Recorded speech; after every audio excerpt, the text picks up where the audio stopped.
What's up? Yeah. I'm Jack. That's Shontis. You know what it is.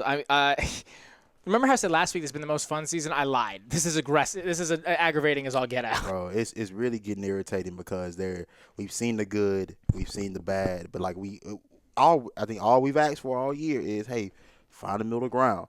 That's not gonna happen. 5 games No. left in the season. This is what it is. I've accepted this. I accepted it a few weeks ago that this team is gonna be this version of the Carolina Panthers is not gonna find any type of consistency. Just hopefully maybe we get more of the good than we do the bad for the Yeah. remaining weeks. But nah. Look at Mike K, beat reporter for the Charlotte Observer. Him and Alex Zetlow have some of the best Panthers coverage out there. And Mike K is incredibly not only level-headed but also very real about the situation. He even was tweeting yesterday mid-game what is the thought process behind some of this offense? Like it was glaring. But he said basically, what we've been saying as well. Like just keep a level head about it. Don't get too high with the highs. Don't get too low with the lows because this team does not have a culture or a chemistry that's fully formed yet. And until you get that, you're not going to create consistent success. No. And I mean, right now you have a head coach that seems to lose his identity when you meet up against certain opponents. Yeah. And that's kind of my biggest gripe is that I don't think Dave understands. Well, no, he does understand, but he chooses against playing to his identity.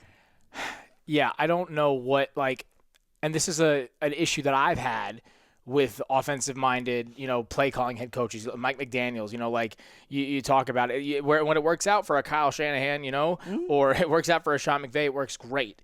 But we've even seen it with the trials and tribulations for the 49ers, where if they lose all their offense, because they even let's say their offense was not full cylinder last night. No. Gifted a very easy first half, but when you get these offensive-minded guys, they're so dead set on their system. Yeah.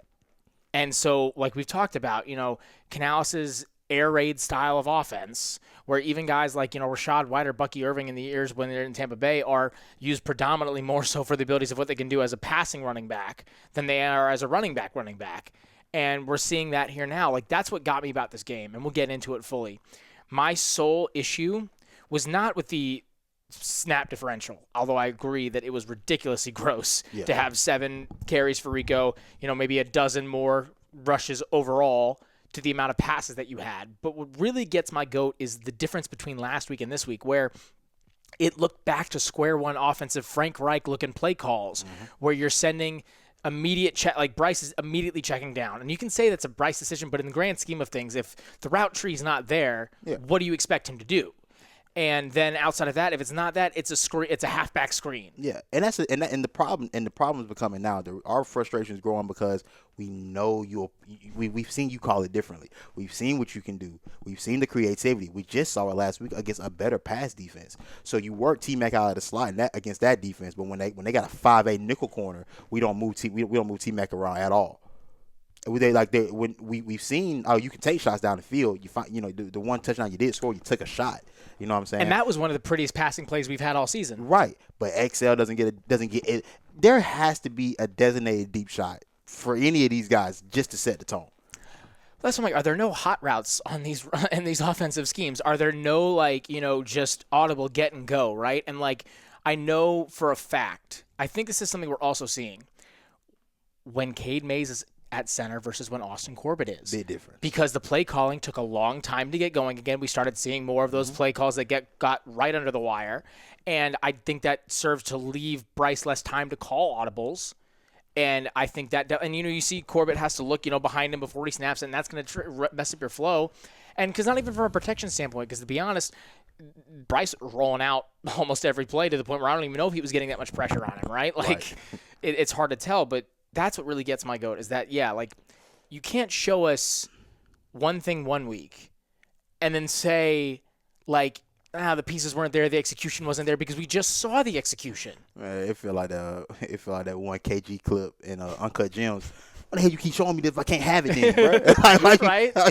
Bro, it's again, that's the irritation now, bro, because we're past seeing improvement. We've seen the improvement. We know we know y'all have taken steps forward, but it's right now it's like I can't buy into this until I see some type of until Dave and Bryce can both get this together, and these are the only two guys I can look at because every other unit on your team pretty much came to play that day. Yeah. So I don't know at this point.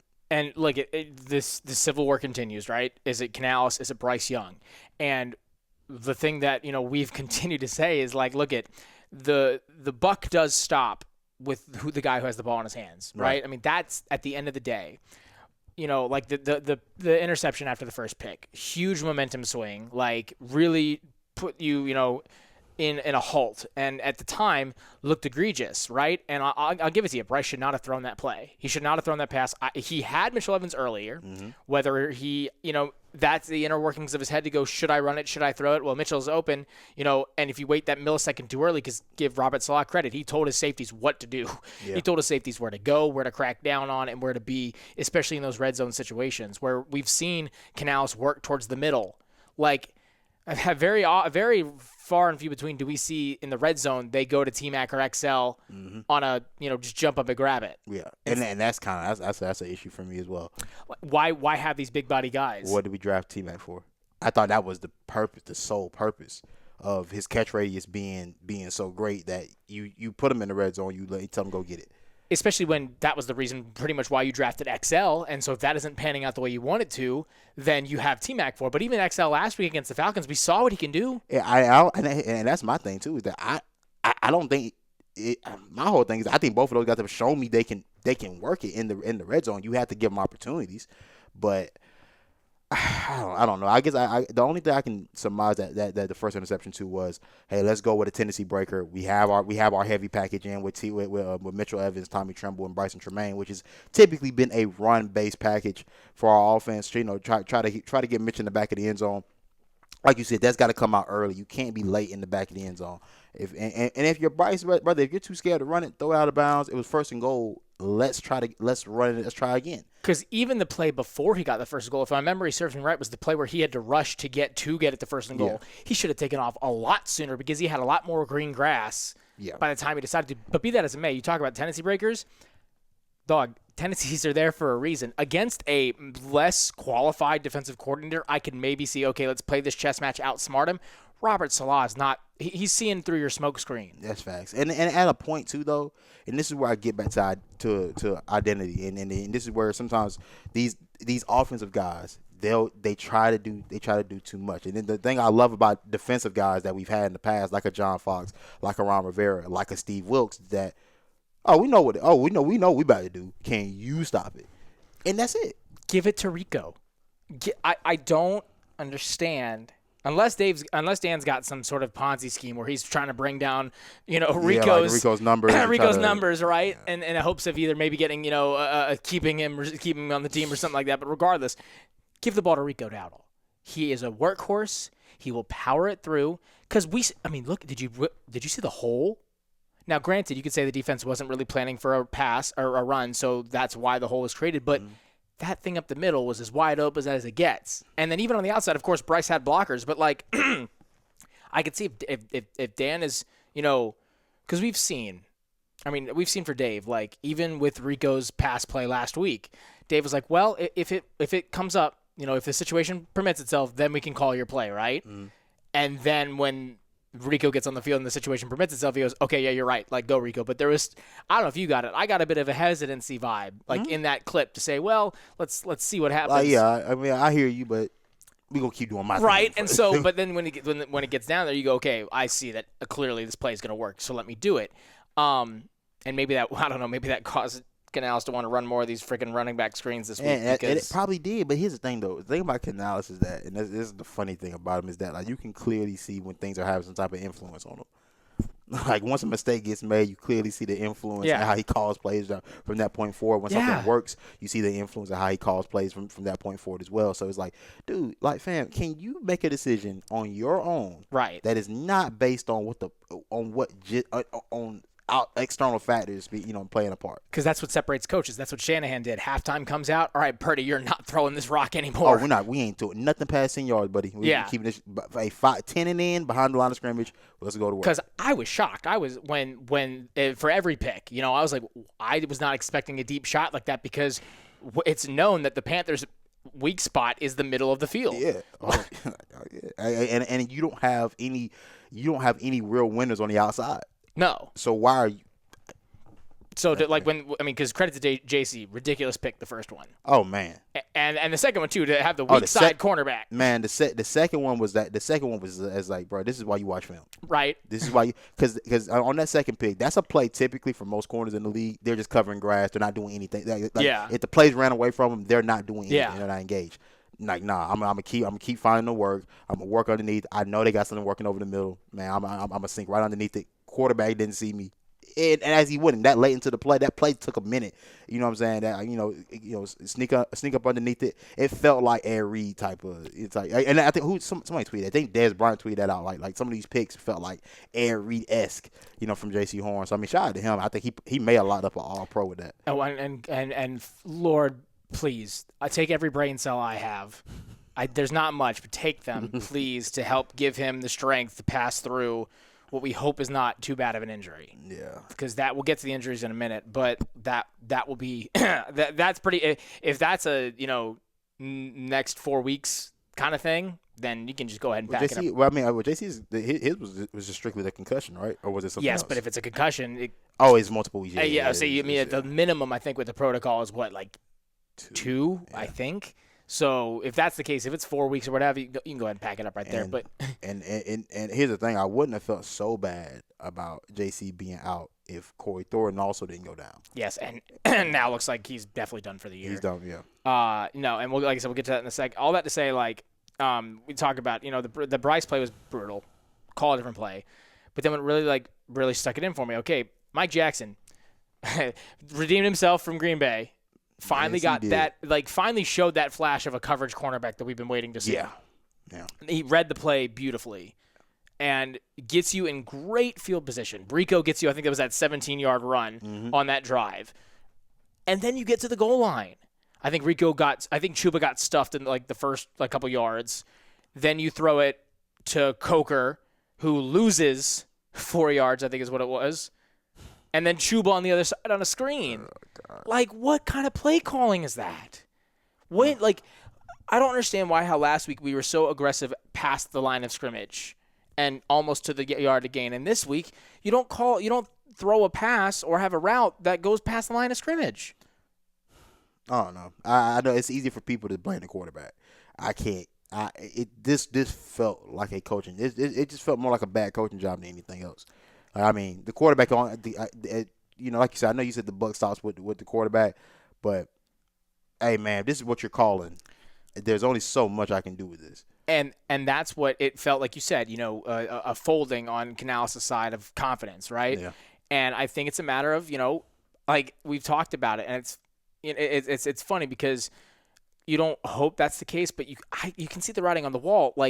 The minute mistakes are made, then Canales' trust goes down the tubes. And that's where, you throw that first pick because you're trying to it's overcorrection. You try to be too cute in the red zone. I don't know if you had, some hometown birds that you were trying to impress. That's not my business, but just, trying to show your schematic prowess or whatever. But then that falls through. So then you just go completely conservative, but not even conservative from a running perspective, still playing to the pass, right, but doing so conservatively. Here's the thing: I can live with being conservative. We're gonna run the rock. We've done that before, and that's that's worked. But being conservative and and we're still chucking the ball up. The 3 of the 4 downs that we get. No, actually, not at all. Actually, that's not the aggressiveness I want to see. There is no. Now, like I said, I'm old school in the sense that the two things I've talked about all season that travel well on the road is a defense and a run game. Yeah. You had a defense last night that came with it. You got a running game that if you give it a shot, maybe you probably come away with something. In that game, this is the problem with this game. This isn't like you were that far away. No. Oh, it was there. It was there. Right there. And so when you don't make the playoffs, you'll look back at this one, especially. This is worse than the Saints game for me. Oh, yeah. Because you'll look back at you had too many opportunities that your defense gave you to go win that game. I'll do you one better. I think this is the worst loss of the season. Oh, yeah. The Bills one got put away pretty early. There was no answer for James Cook, and then a slew of injuries. What are you going to do? Right. You were kind of in at the beginning in a bend don't break sense. You just let up a couple field goals, no touchdowns, but at the same side, you were sitting pretty bad. Right. The Cardinals, like, they jumped out on you so early, and you had to come back. That I don't. You played a terrible half of football, so there's not that much I can really say other than like you had a good half. But because that was the antithesis. You give up multiple turnovers in a game, and you have to claw back from that. This one, you're on a platter, and should have been. I mean, it would have negated the last pick, but you could have had that fumble, which gaining 15 yards on a fumble is. You would have had that ball in plus territory though. And I think because that ended up being that was the Mike Jack pick that ended up coming off of the heels of that fumble. Yeah, so you would have got the ball. You would have had the ball in plus territory. And I think you only got a field goal off of that one because I don't think they scored off of the first two. Or did they not score for that one at all? Which one did they score? I think they scored off of the last JC pick. I think that's what. So I don't even know what. Facilitated what happened in the Mike Jack pick. I think they ended up. I know they punted. I think we ended up punting. I think they ended up punting it. And then all that to say, it was egregious. And I think, what really also upsets me is that this, conservative kind of passing, right? Like the dink and dunk that you're trying to facilitate. You then have to establish someone who's not a running back to be that safety valve. You've had that in the past with Adam Thielen. That was the only thing he was good for. And then you've even seen flashes in Miami and Dallas where Jimmy Horn, Hunter Renfrow, and at least one of the tight ends. I don't know what happened to the tight ends. I think what we're really realizing that that tight end room is just not it at all.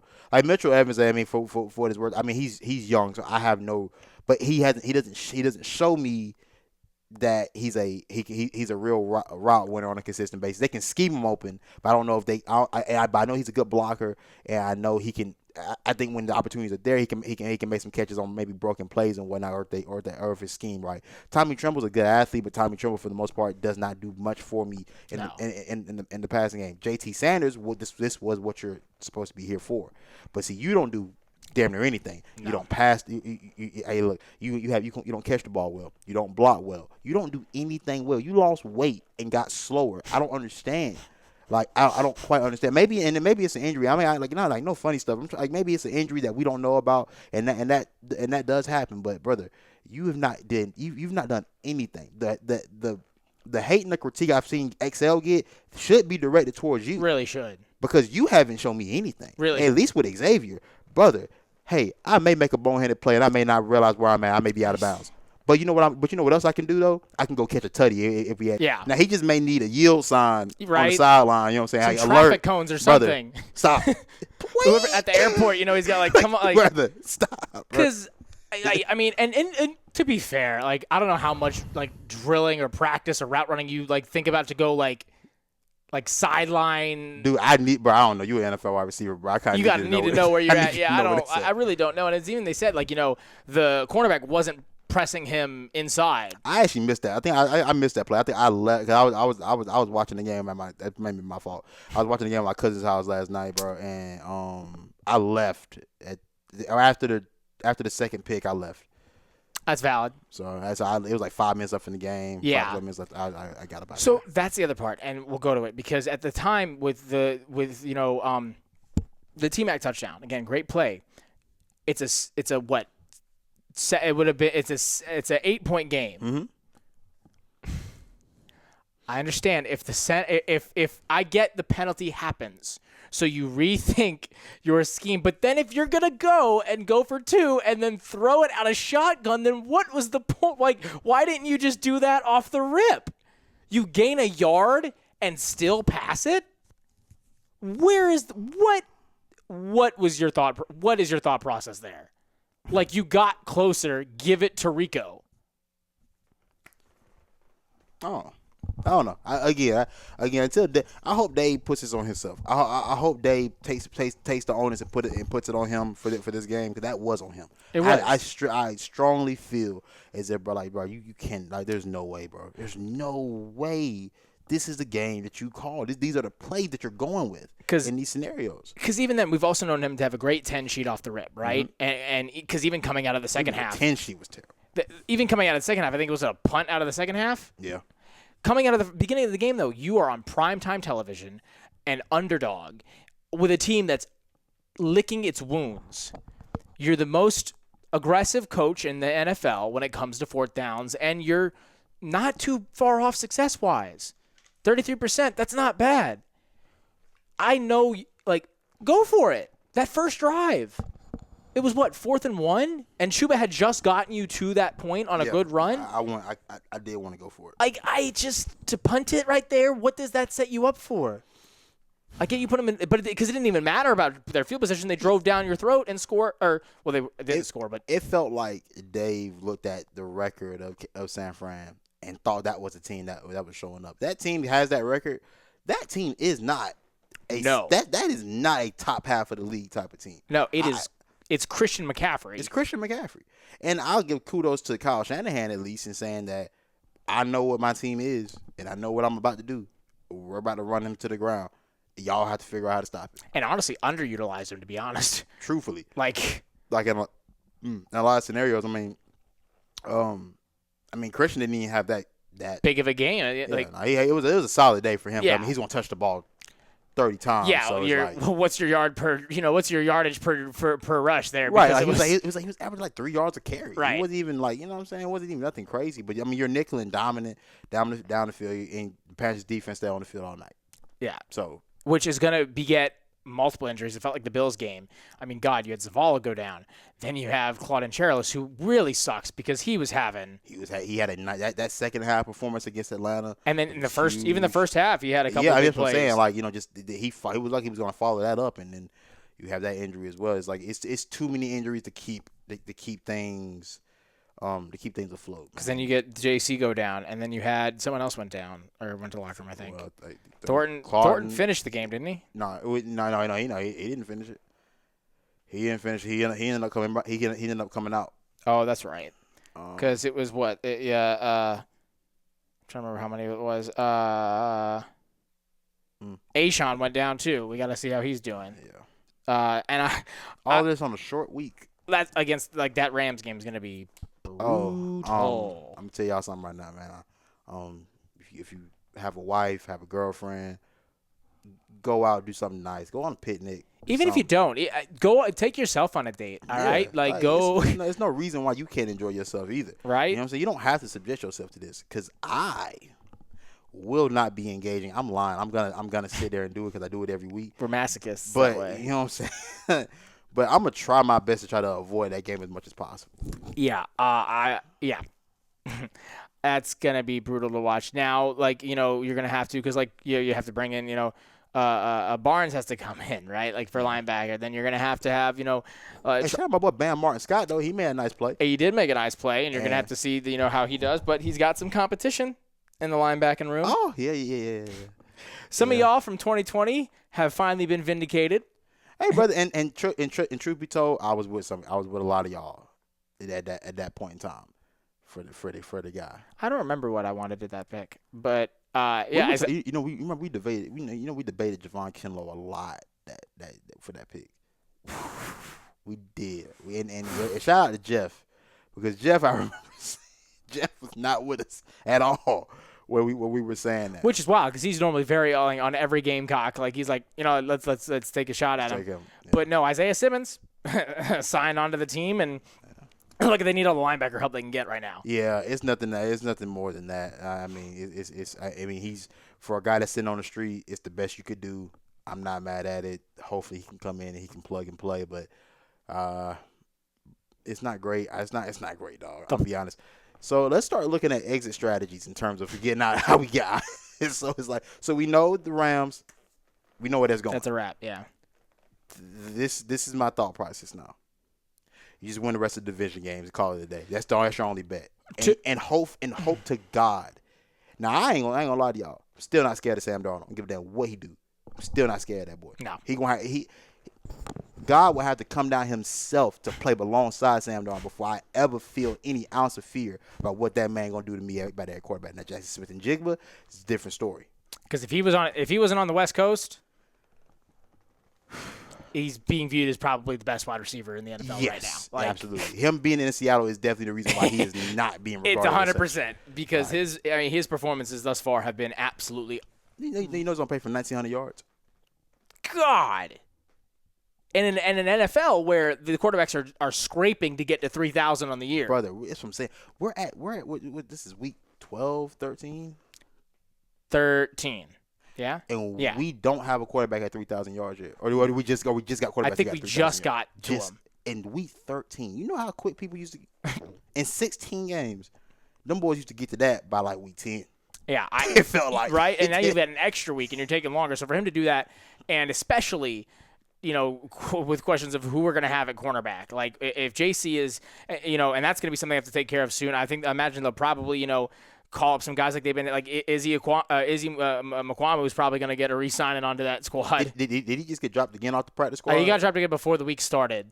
Okay. Because he wasn't on the team for this game, but he'll probably get picked back up. Going into the week. I mean, like they're gonna have to bring guys in. That's just gonna have to be the case. It's gonna be rough. Outside of that, yeah. Look at, I don't see any fear still, obviously in the Saints. That does nothing for me. And now that you're even on the road, it's a very good chance you get swept by the Saints, bro. I know. I'm trying to be optimistic. All right. And then outside of that, the Bucs. It depends on Baker Mayfield. It really does. Nobody in this division can sit there with a straight face and say like, man, like we're clearly better than this team. Not in the the Bucs could if they were healthy. I think if the Bucs were healthy, they could like with Mike Evans, with Baker Mayfield fully healthy. Yeah, they could clearly say they're better than everybody in the division. Yeah. But with the amount of injuries they're taking on, the amount of injuries we have, and Atlanta being Atlanta, you know what I'm saying? There's no one like and I'm gonna tell you what, it'll be the race to just get a home playoff game, and then that's probably as far as you're going. As far as it goes. As far as it goes, because I mean, at least for me right now, even if Carolina were to make it, I have zero confidence that Dave is gonna coach it right. I think the lights are just been like that was his first prime time game, and it's way too bright. You're back in your home area, right? Like. And he also from Cali too. Yeah, he's from Cali. That was the whole that was the plot, right? Him, Bryce, T-Mac, all from Cali area, right? Like let's show up for the home team. No, that's not. You did that in front of your family, dog. That's what I'm saying. Y'all did that in front of family. Like for real, you dead ass for real. Because if we're talking the only coach that he's been able to take to task that is a respectable play caller or strategist is LaFleur. LaFleur, yeah, that's the only one. Even Let's look at these ones. Yeah, you're right. That's the only the Jets. McDaniels has kind of been up and down. He's with Jets. Yeah. Schottenheimer. Young, rookie head coach Raheem Morris twice. Yeah. So, I just don't foresee you being, even if you're at home, because it's going to be either Schottenheimer again, it's going to be you can't play the Lions, God. or it's going to be the 49ers again. That's. Oh, give me them again. I would, yeah, absolutely. Yeah, as far as a matchup, absolutely. Give me them again. I don't want to see Dallas again. No. I guess it also could beat the Bears, potentially. I'm gonna be honest with you, man. I don't think there's anybody in that playoffs we can beat. And for the life of me and for this fan base's sanity, I don't think we can host Chicago and lose to Chicago. I think we can. I think all of that's worked out. It didn't work out. The Bears still won that, but we're middling around. I guess if we made the playoffs, I guess it worked out. So as far as and even if so the Bill or the Bucs losing helped. Right, it helped immensely. You're half a game still. Yeah, you're half a game still, and it really all hinges on, funnily enough, the playoff chances for the Panthers. Funnily enough, all hinge on the performances of Sam Darnold, Baker Mayfield, and Teddy Bridgewater. What year is it? I like our chances. but for real, you have to. If Baker's healthy, then you got to beat him twice. Yep. If he's not, then you got to either beat him once and beat Teddy the other time, or vice versa. Right. And then even if you beat the Seahawks, which it's doable. That's the one I'm saying. Hey, that can be done. But I gotta have JC healthy. Yes. Oh, there's no other way to win that. Yeah. There's actually no other way. But you'll have time. There's time in between that. There's a bye week in between that. Which, thank the Lord. I have, again, a bone to pick with these, whatever that couple is in, wherever state that makes all these, if they still do that anymore. I don't know if they still do that. Are they the ones? I think they either did that or they went to AI now. I don't remember which. That used to be who did it. Was some couple in. Don't let me find out. Don't let me find out. Hey, Because a week 14 bye is insane. I'm not like you couldn't have even if it was week 13 after a Monday Night Football game on the West Coast. I got something I'd say to y'all, or like you know what I'm saying, that probably get me banned off a lot of, you know what I'm saying, a lot of websites. Tell you something right now. Because a week 14 bye, especially for the Panthers, like that. What? Come on, bro. Not even getting the bye week after the Monday night game. That's my problem. It'd still be a week 13, and that would suck. But especially a Monday night San Francisco. Got to go out to Cali. So you see, because you essentially lost the whole day. Yeah, without a doubt. Yeah. So whatever. It's ridiculous, but that's going to be a big. So the health of the team is going to be paramount to see what the heck is going to happen with JC. Corey Thornton's done for the year. That's brutal, right? That's brutal because he was having a great season. Zavala, we gotta hope is all right. Wharton. Ashawn Robinson. I'm surprised Wharton didn't hurt himself on that. Great effort, the best effort. He had the best effort all night to jump off to make sure there was no 12-man on the field. But you gotta have to have everybody healthy. Like that's and even then, like you said, Canales has to call the right game. He's called good games before, and this is what's been aggravating me since the start. Last year, I don't think I had seen him necessarily call a great game. I think he got out of his own way and kind of let the game go as is.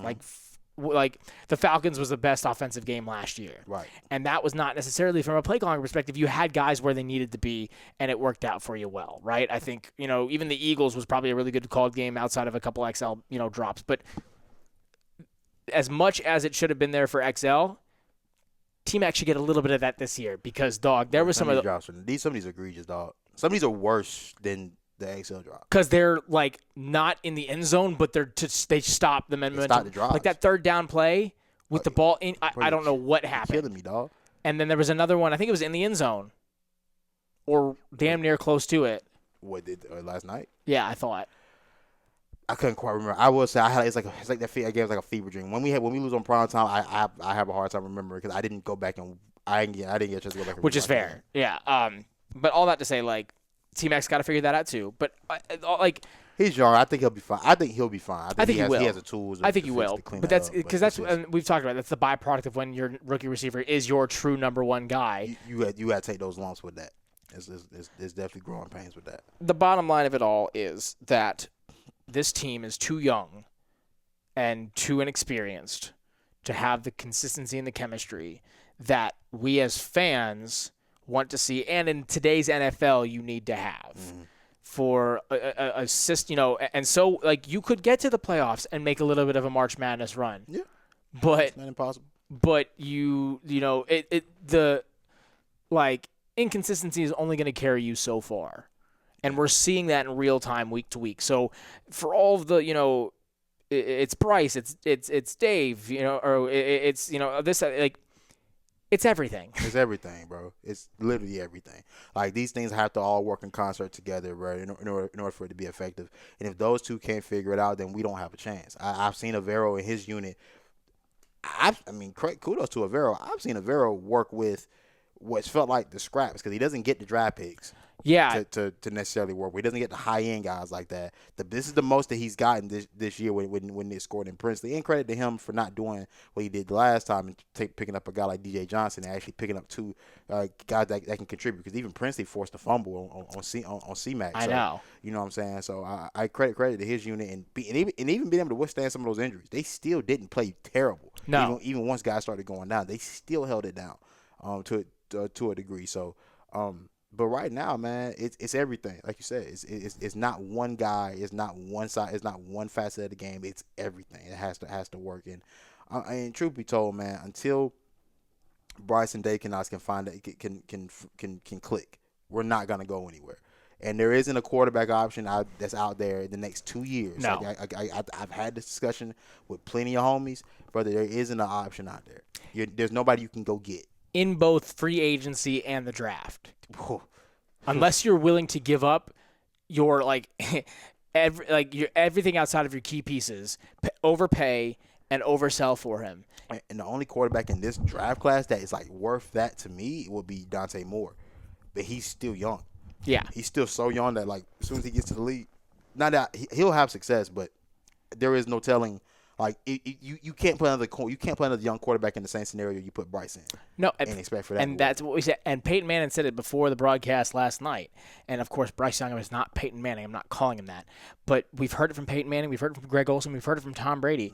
These guys get drafted to the teams they get drafted to because the teams are abysmal.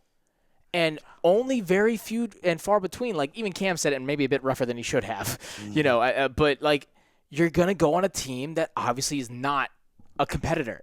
And so you have to either, like, you cannot put all of the impact of the performance on that guy. You have to either trust that he's the guy and give him time.